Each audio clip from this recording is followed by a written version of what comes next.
J'ai décidé d'être candidat à la présidence de la République. Je n'ai jamais eu le goût du pouvoir pour le pouvoir. Je ne me suis pas senti quitte de la confiance qui m'a été faite.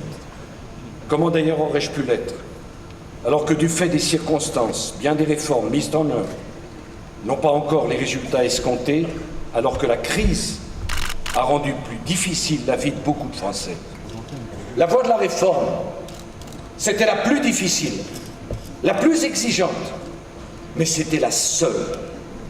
Je veux le dire à ceux qui me reprochent d'en avoir trop fait, que le devoir du président de la République, c'est de protéger les Français. Et comment protéger les Français? Si on laisse la France s'affaiblir, si on laisse la France perdre pied.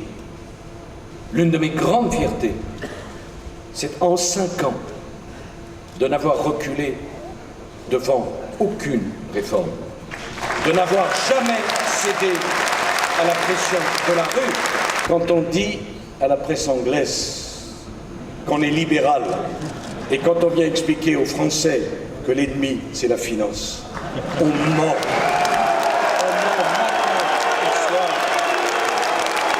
Et ce mensonge n'est pas à l'honneur de celui qui le professe. Dans la vie, on peut défendre toutes les convictions. On peut même choisir son vocabulaire en désignant des ennemis.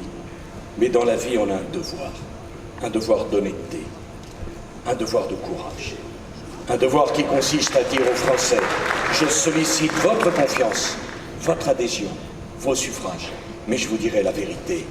J'aurai pas une vérité en Angleterre et une autre en France. En donnant le droit de vote aux étrangers aux élections locales, on affaiblit la France. Quand on compromet l'avenir de la filière nucléaire, on compromet notre indépendance énergétique, on affaiblit la France. Et je vais même vous dire mieux, quand on ne respecte pas la parole de la France, quand on ne respecte pas les engagements que la France a pris vis-à-vis de ses alliés, vis-à-vis de ses partenaires, on affaiblit la France, parce que la France n'a qu'une parole. C'est le socle de notre nation, la nation française, sur lequel nous pouvons construire. La pire faute serait de détruire ce socle, de laisser la nation éclater en communautés, en minorités, en tribus, en bandes rivales. Ce n'est pas la République et ce n'est pas l'histoire de la France. J'ai pu mesurer pendant 5 ans à quel point les corps intermédiaires font écran entre le peuple et le gouvernement.